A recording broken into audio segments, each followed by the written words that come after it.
से भगवान विष पान कर रहे हैं और हमारी सरकार तो केवल दूध पी रही है। जब भगवान का क्रोध प्राण पीने लगा पूतना का, पूतना घबराई, छटपटाई, चिल्लाई, छोड़ दे। मानो पूतना विनती कर रही है कि हे नाथ, अरे मेरा यह लोग और वह लोग दोनों आप संवार दो सरकार। अब आपकी दासी बन चुकी हूँ, आपकी शरण में आ गई हूँ। मेरा दोनों लोग मानो कह रही हो कि हे नाथ, मेरा वेद और स्वर्ग दोनों का मार्ग निष्कंटक कर दो, अर्थात वेदों में मुझे स्थान मिल जाए, स्वर्ग में भी स्थान मिल जाए, इसलिए छोड़ दे, मुक्ति दे दो। भगवान ने कहा कि मौसी, हम तो छोड़ना जानते ही नहीं है, हम तो जिसको पकड़ते हैं उसका कल्याण कर डालते हैं। वृंदावन भाई लाल की जय हो। भगवान ने पूतना का उद्धार किया और वो परम गति दिया जो माता कौशल्या को पद मिला था, वही मातृलोक पूतना को भी भगवान ने प्रदान कर दिया। ऐसे को उदार जग माही, बिनु सेवा जो द्रवहि दीन पर राम सरिस को नाही। धन्य है परमात्मा, केवल अवसर ढूंढते हैं कि मैं कैसे कल्याण कर दूं अपने भक्त का। अवसर थोड़ा भी मिल गया तो कल्याण कर दिया।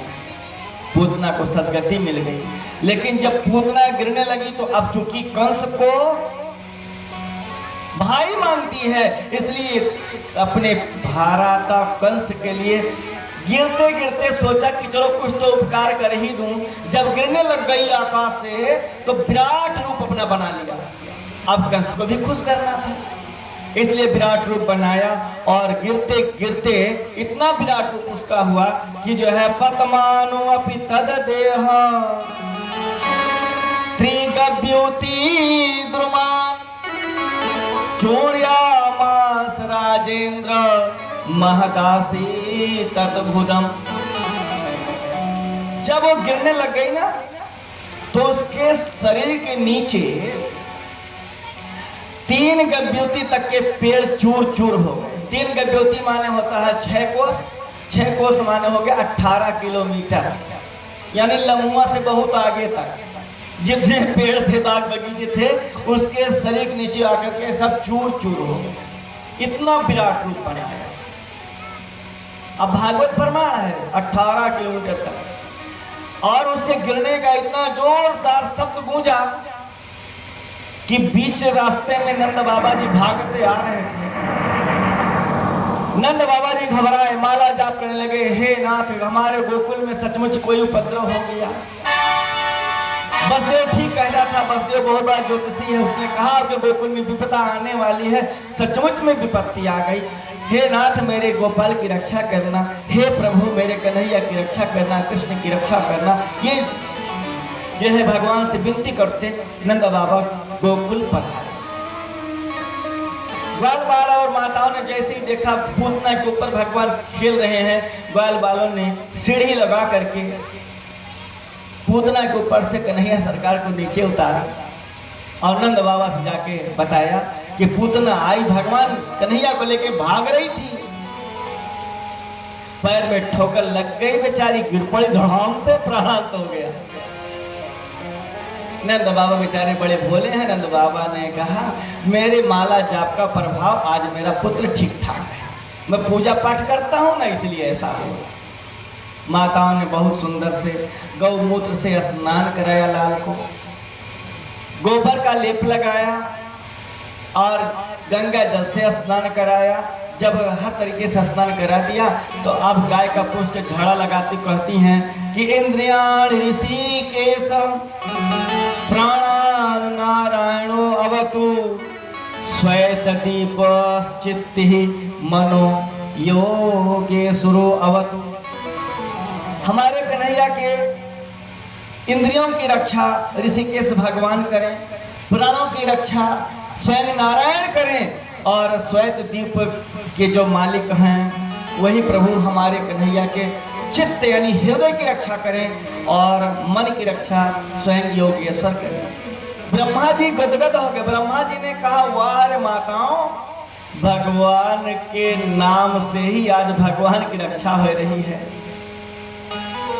प्रभु से बड़ा प्रभु का नाम, चाहे राम का हो या श्याम, आज भगवान के नाम ही भगवान की रक्षा कर रहे हैं।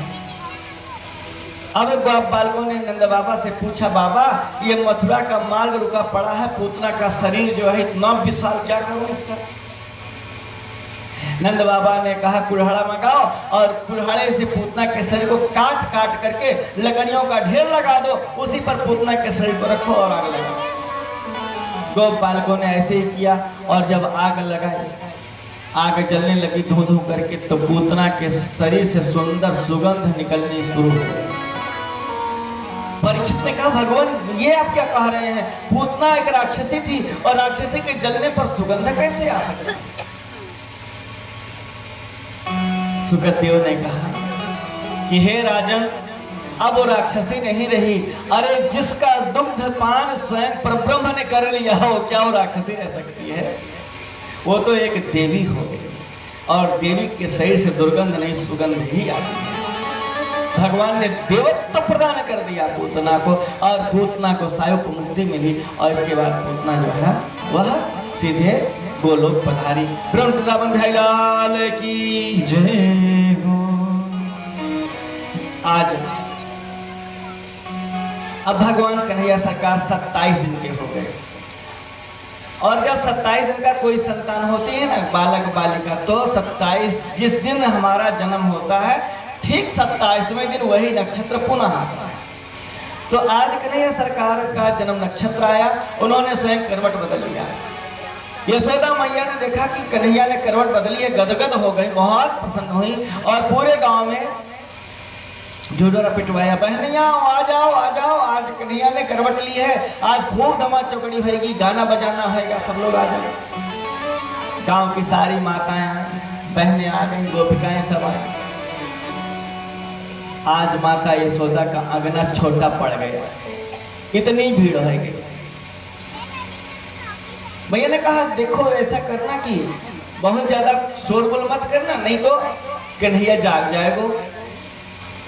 माताओं ने कहा है, सुनो, अगर कन्हैया को सुलावे रहा था तो हम लोग काहे की बुलाए? अगर बुलाई हो तो हम तो नाचेंगी, गाएंगी, धूम मचाएंगी, ढोलक बजाएंगी। हाँ, माता यशोदा ने कहा, ठीक है तुम नाचो गाओ, लेकिन रुको एक मिनट।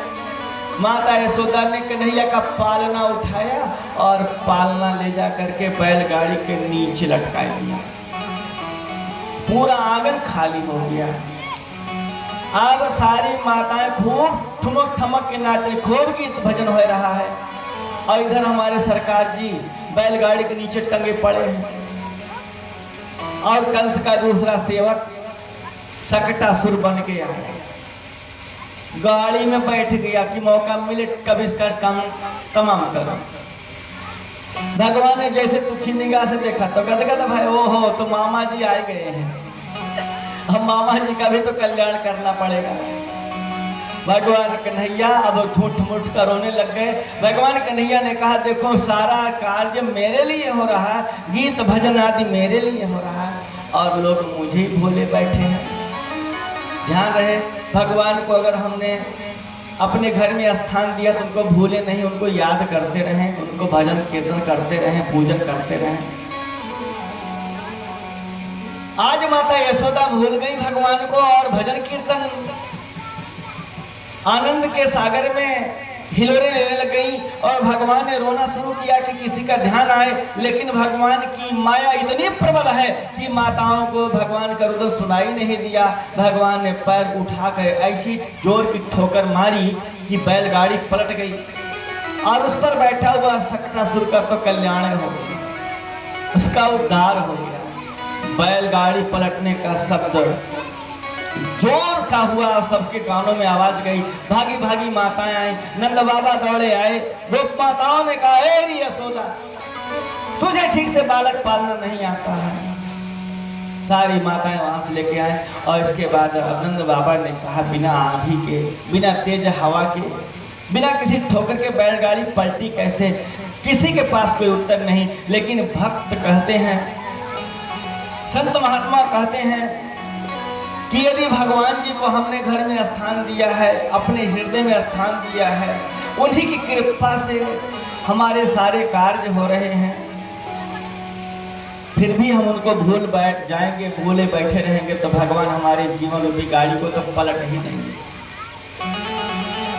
यदि हमारे जीवन में संकट आए तो प्रभु का दोष नहीं है, लेकिन ये मन मूर्ख है, ये मानता नहीं। जब हमारा कोई कार्य बन जाता है तो हम कहते हैं कि हमने कर दिया, और जब बिगड़ जाता है कहते हैं हे भगवान ने क्या कर दिया। अब बताओ, भगवान कहते हैं मुझे याद करते रहोगे तो प्रभु आपकी कृपा से सब काम हो रहा है।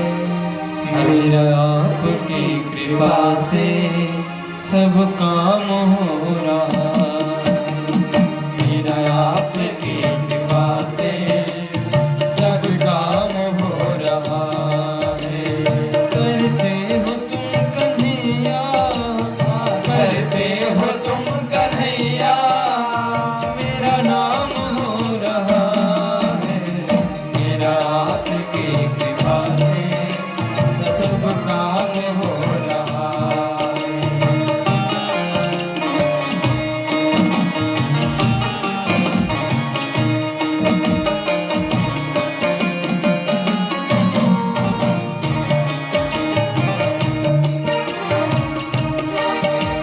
पतवार के बिना ही मेरी नाव चल रही है, पतवार के बिना ही मेरी नाव चल रही है। बिन मांगे है कन्हैया हर चीज मिल रही है, बिन मांगे है कन्हैया हर चीज मिल रही है।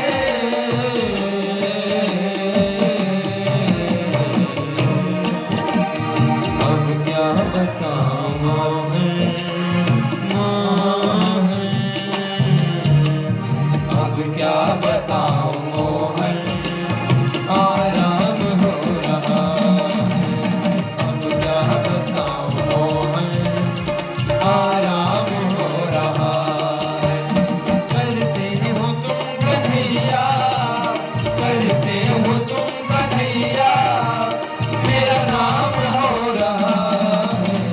मेरा आपकी कृपा से सब काम हो रहा, मेरा आपकी कृपा से सब काम हो रहा।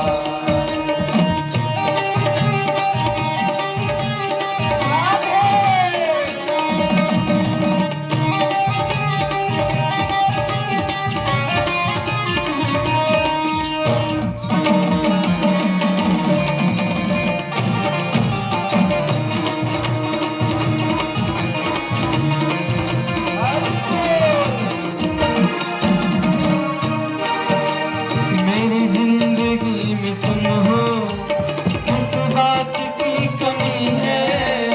मेरी जिंदगी में तुम हो, किस बात की कमी है।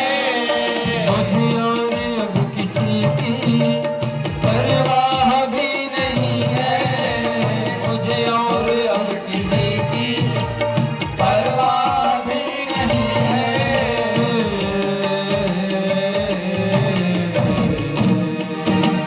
तेरी बदौलतों से राधे, तेरी बदौलतों से सब काम हो रहा है। तेरी बदौलतों से सब काम हो रहा है। करते हो तुम कन्हैया, करते हो तुम कन्हैया, मेरा नाम हो रहा है। मेरा आपकी कृपा से सब काम हो रहा है। मेरा आपकी कृपा से सब काम हो रहा है। बोलिए बालकृष्ण भगवान की जय हो, भागवत भगवान की जय हो। सक्टासुर का कल्याण हो गया। इसके बाद आज भगवान कन्हैया कुछ और बड़े हो गए। आज माता यशोदा गोदी में लेकर के भगवान कन्हैया को अंचल पान करा रहे हैं। उसी समय कंस का एक और सेवक है, नाम है तृणावर्त। तृणावर्त का आगमन हो गया, आंधी के रूप में आए, बवंडर के रूप में। कन्हैया मुस्कुराए। अब मैया उछाल उछाल के रोज खिलावे भगवान कन्हैया को। भगवान कन्हैया ने कहा कि मैया तो मुझे रोज उछालती हैं, लेकिन कुछ ही दूर तक मैं जाता हूँ ऊपर आकाश में और फिर मैया की गोदी में गिर जाता हूँ। ऐसे हम बच्चों के साथ खेल करते ना, एक बार उछालते हैं फिर पकड़ते हैं, जिससे बड़ा आनंद आता, बच्चे खिल खिल खा करके हंसते रहते हैं।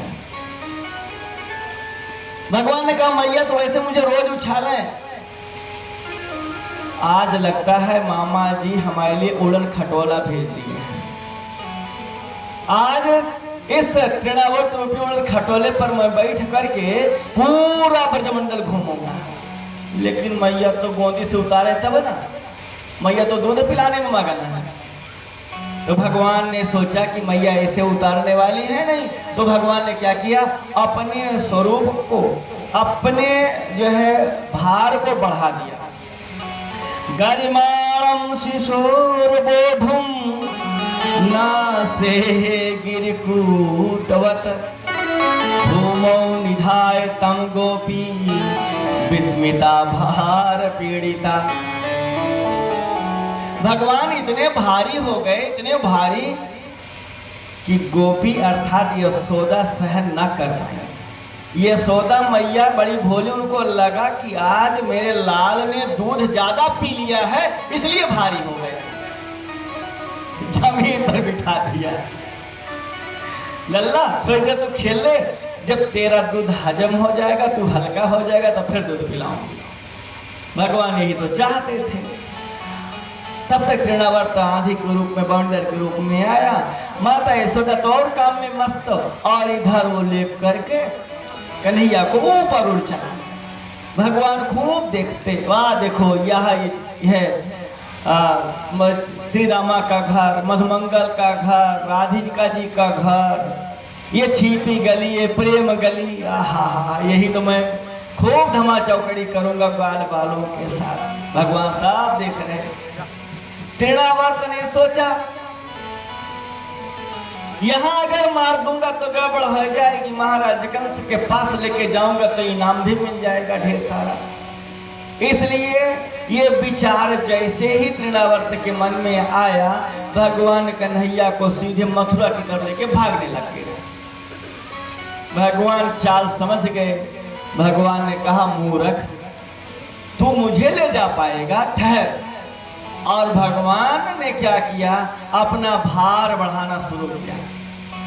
तृणावर्त समझा कि गलती से मैंने कोई पर्वत उठा लिया है, कोई बालक नहीं, पहाड़ है, ये पत्थर है।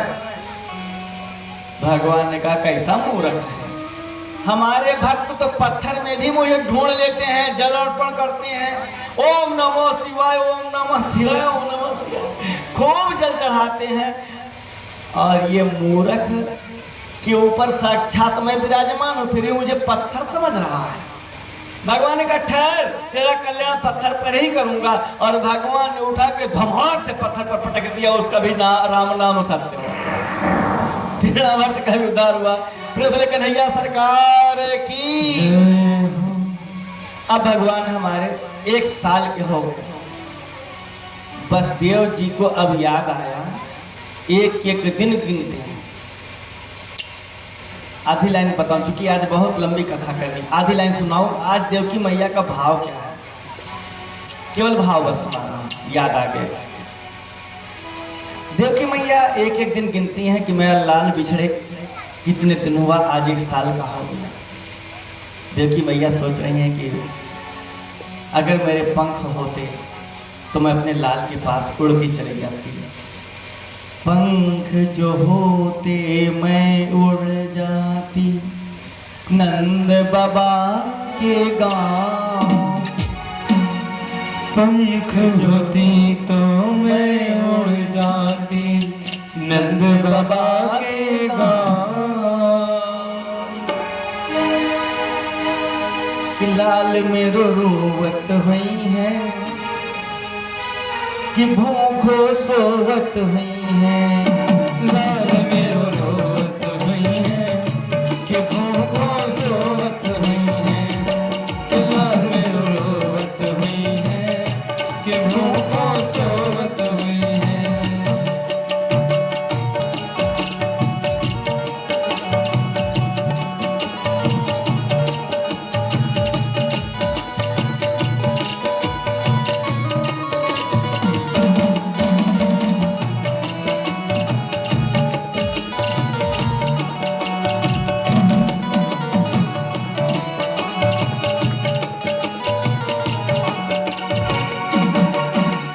पंख होती तो मैं उड़ जाती नंद बाबा की दार। कोयल हुनर मेरा जीवा रोवे बहे दूध की धार। लाल मेरो रोवत हुई है कि भूखे सोवत हुई है। लाल मेरो रोवत हुई है कि भूखे सोवत हुई है।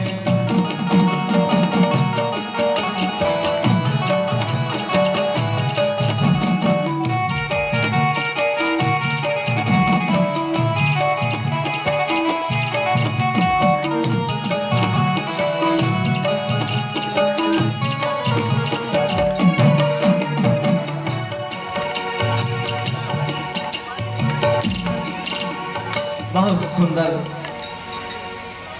चित्रण कवि ने किया। माता देवकी के हृदय की भावना को व्यक्त किया छोटी सी लाइन में। आज 1 साल से बालक बिछड़ा है, भूखो होगा। नंद बाबा